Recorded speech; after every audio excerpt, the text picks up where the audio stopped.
So it was actually my last day of high school and was over at a friend's house and we were swimming. I just jumped out a little too far and ended up hitting my head where it started to get a bit shallow and hit my head on the bottom and broke my neck. I had to give up work because I was writing books, and you can't do that unless you can see freely. And I couldn't say anything, right? And so it felt like my voice and my agency had been completely stripped. He said it's macular degeneration, the dry, and there's nothing we can do for you. It was horrible. I knew something was wrong immediately when I hit the bottom of the shallow, muddy lake.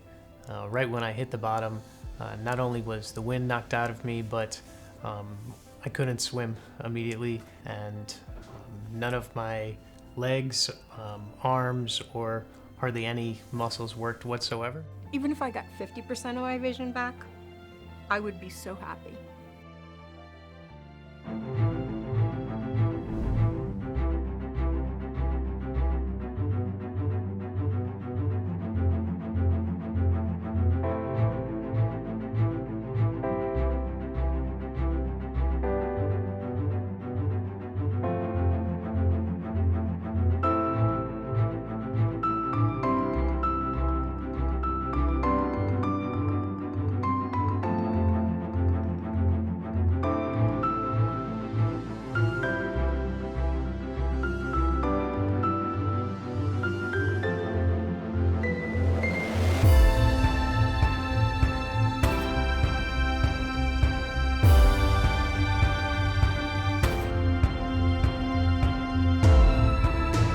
I knew I would one day get to a point where I felt like I was living a very fulfilled lifestyle.